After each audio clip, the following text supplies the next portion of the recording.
ব্যাপার, তুই এখানে? আমি তোকে কতবার ফোন করেছি, তুই দেখেছিস? ফোনটা তুলছিস না কেন? আসলে আমি আজকে একটু ব্যস্ত আছি। ব্যস্ত? কেন? আসলে আজকে আমাদের বাড়িতে অনেক লোকজন আসবে, সেই জন্য আমরা দুজনেই খুব ব্যস্ত। টিয়া, আজকে কিন্তু তুই কোথাও বেরোবি না। কে আসবে আন্টি?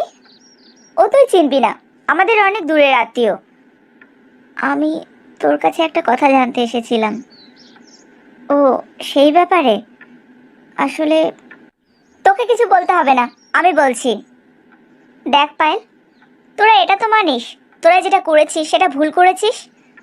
আর ভুলটা কি সবসময় সবাই মেনে নেয় নাকি? আমি কালকে কৃষ্ণদের বাড়িতে গিয়েছিলাম তোর ব্যাপারে কথা বলতে। কৃষ্ণ তোর কথা শুনতে খুব রেগে গেছে। ও সরাসরি আমাকে বলে দিয়েছে ও টিয়াকে ছাড়া কাউকে বিয়ে করবে না। আমি ওকে কত বোঝানোর চেষ্টা করলাম যে টিয়া ওকে পছন্দ করে না। ও বলেছে টিয়া যদি ওকে বিয়ে না করে তাহলে ও নিজেকে শেষ করে দেবে। টিয়া ওকে বিয়ে না করলে ও নিজেকে শেষ করে দেবে? তার মানে ও শুধুমাত্র টিয়াকেই ভালোবাসে। আমি কি করব বল?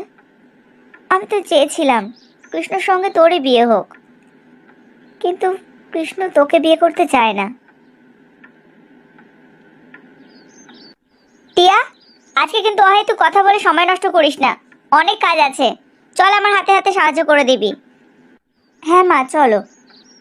পায়েল, আজকে তুই বাড়ি যা, আমি কালকে তোর সঙ্গে কথা বলবো।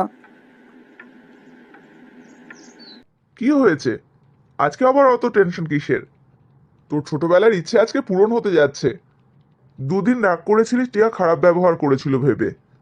আজকে তো বিয়ের কথা বলতে যাচ্ছি, আজকে আবার টেনশন কিসের? না বুঝেই আমি টিয়ার সঙ্গে খুব খারাপ ব্যবহার করেছি বাবা। জানি না ও আমাকে ক্ষমা করবে কিনা। তখন রাগটা মাথায় এমন করে চেপেছিল না, আমি ওর কথা শোনার চেষ্টাই করলাম না। যা মুখে এসেছিল সব বলে দিলাম। আজকে ওকে একটু ভালো করে বুঝিয়ে বলবি যে তুই ভুল করেছিস।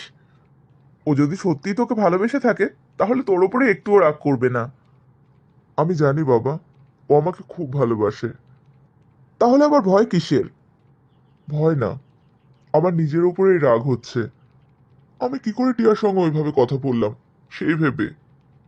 ঠিক আছে, মানুষ মাত্রই ভুল হয়, সেটা ও নিশ্চয়ই বুঝবে। তোর মায়ের কি এখনো হলো না? কখন বেরোবো আমরা? কি গো, শুনছো? আর কতক্ষণ? আমি যেতে পারবো না, দিদি শরীরটা খুব খারাপ, ওখানে যেতে হবে। আমরা ওর বিয়ের কথা বলতে যাচ্ছি, আর তুমি যাবে না? মাসির শরীর খারাপ?